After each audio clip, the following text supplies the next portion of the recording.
Հայոց ցեղասպանության միջազգային ճանաչման, դատապարտման գործընթացից ու պահանջատիրությունից մինչև արտաքին քաղաքական օրակարգից դուրս մղում։ 20-րդ դարասկզբի մեծագույն ողբերգության 110 ամյակին կտրուկ փոխվել է Հայաստանի իշխանության հռետորաբանությունը հայոց ցեղասպանության վերաբերյալ։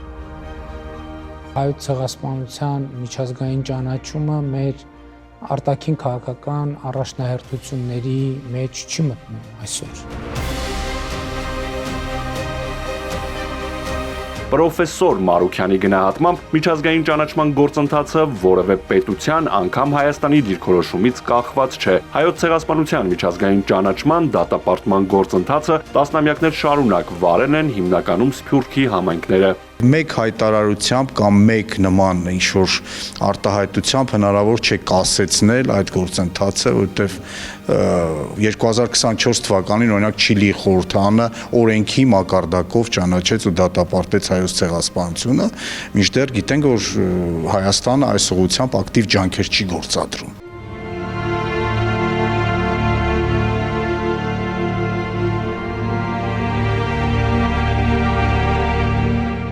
Անկախությունից հետո Հայաստանը նույնպես պետական մակարդակով քայլեր ձեռնարկեց ցեղասպանության միջազգային ճանաչման համար, հատկապես 2015 թվականին 100-րդ տարելիցի միջոցառումների շրջանակում։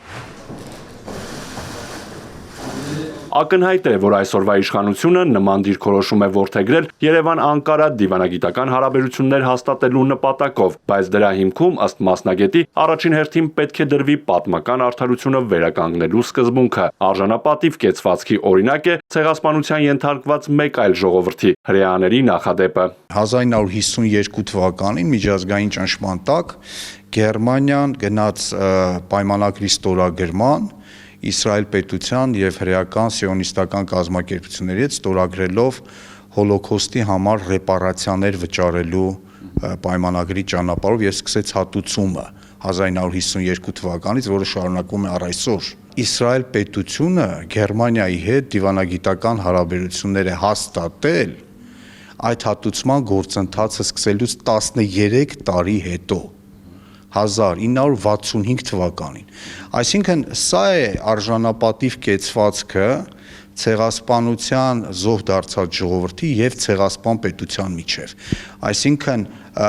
այս պարագայում պատմական արդարությունը պետք է լինի գլխավոր կարևոր սկզբունքը հարաբերությունների։ Մենք հայոց ցեղասպանության պատմությանն պետք է վերադառնանք, պետք է հասկանանք լավ ինչ է տեղի ունեցել եւ ինչու է տեղի ունեցել։ Շվեյցարիայի հայերի հետ հանդիպմանն այս հայտարարությունից հետո Փաշինյանին մեղադրեցին ցեղասպանության փաստը կասկածի տակ դնելու համար։ Մեծ աղմուկից ու քննադատության ալիքից հետո վարչապետը խմբագրեց սկանդալային հայտարարությունը։ Զարմանալ կարելի է,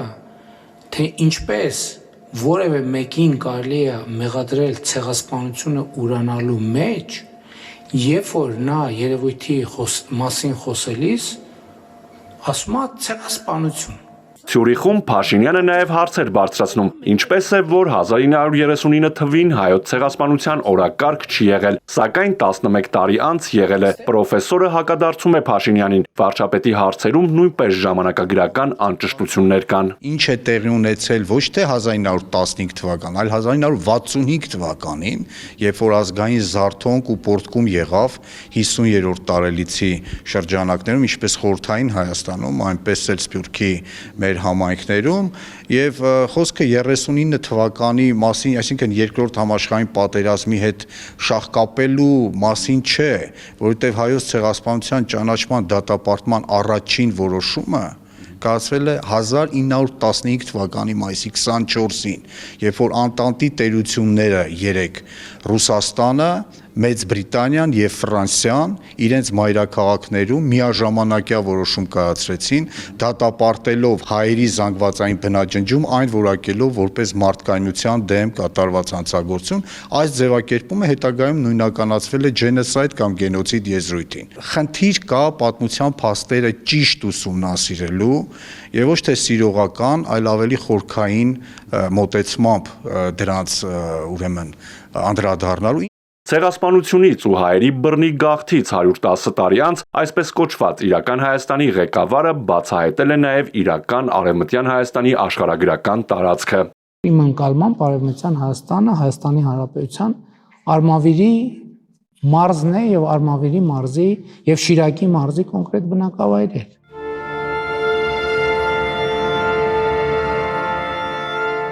Հարց է առաջանում, միթե աշխարհասփյուր միլիոնավոր հայերը 1915 թվականին Արմավիրի կամ Շիրակի մարզերից են արտագաղթել։ Անկախ քաղաքական նպատակահարմարությունից արված ինչ-որ հայտարարություններից, պատմական փաստերը, իրողությունները, մեր ժողովրդի պատմությունը չի կարելի այսպես հարմարեցնել ինչ-որ կոնյունկտուրայի, հա։ Արևմտյան Հայաստանը մեր հայրենիքի մեծագույն մասն է,